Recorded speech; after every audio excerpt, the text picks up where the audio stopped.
Again, that's the Gay Man's Choir, or chorus rather, really making sure to kick things off here downtown for the NYSE tree lighting. As you can see behind me, the crowd is really gearing up, and this is only the beginning. We're all getting ready for that Christmas tree lighting at 6 p.m. Eastern. So you still have time. Come down here if you are watching and be a part of the festivities and the celebration. But joining us now to tell us a little bit more about the importance of this event, and many like this, is the downtown community, is Andrew Breslau. He is the Senior VP of Communications for the Downtown Alliance. Andrew, it's a pleasure to have you. Thanks for joining us today. It's my pleasure, Trinity. Good to be here. Why was it important for you to be here and be a part of the NYSE Christmas tree lighting this year?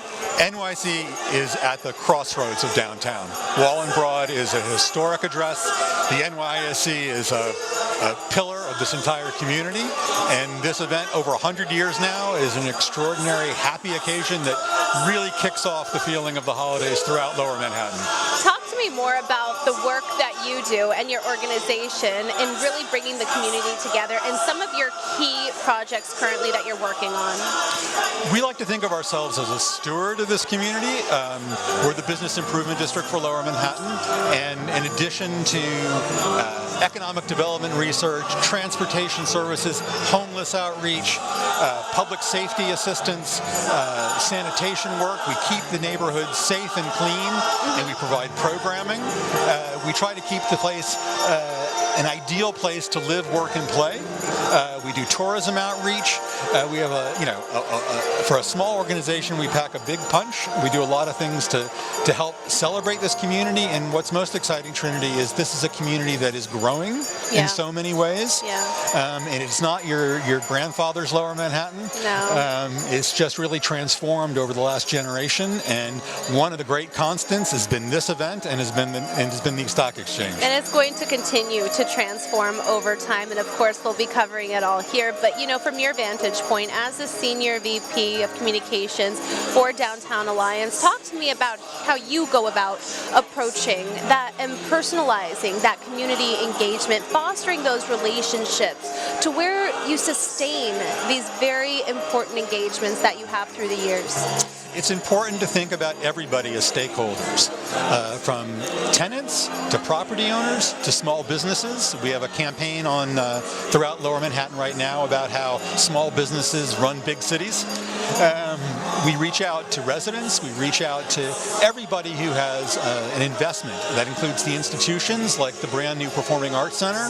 That includes your neighbors here at Federal Hall, the home of Bill of Rights. Yes. That includes what's incredible. It's like catty corner to the Exchange at 48 Wall. A circus is coming. I don't know if you've heard that, but I have not, but I'm hearing it here first from you. Breaking the man himself, he's breaking news on air.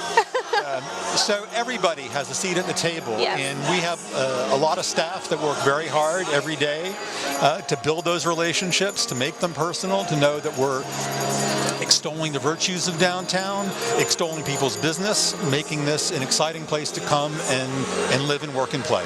And especially during the holiday season, it's important to give back, but it comes with trials and tribulations, right? It's not always easy. Walk me through some of the challenges that maybe you or your organization has faced, but how you came together and overcame them. I think it's funny I mentioned the circus. I think we're all living in a grand sociological experiment post-COVID. Return to work has been an interesting and somewhat thorny question for offices downtown. I think the economy felt a little fragile at times in the post-COVID era. But what you're seeing, and just to use commercial tenancy as an example, people doing really innovative things. You've got pickleball and tennis court a stone's throw away from here. You've got soccer roof coming. You've got Life and Trust, the people behind the great immersive production Sleep No More, have mounted a really interesting production down here in an old bank building. You have people who are not only revitalizing dormant space, but they're doing interesting new things. And another thing I like to note is, like, prior to 9/11, there were 15,000 people who lived down here. Yeah. There are now more than 70,000 people who live down here. And that's really changed the terrain and the complexion and the pace on the street and life for small businesses down here, because they don't need to depend on the lunchtime crowd who leaves downtown. There's just a ton of people who stay around. Witness this event. I know. It's really incredible. And, you know, as we're hearing behind us, I mean, it's truly, I mean, we have the perfect backdrop to have this conversation. Andrew, thank you so much for the important work that you do, you and your team, and for being here today. My pleasure.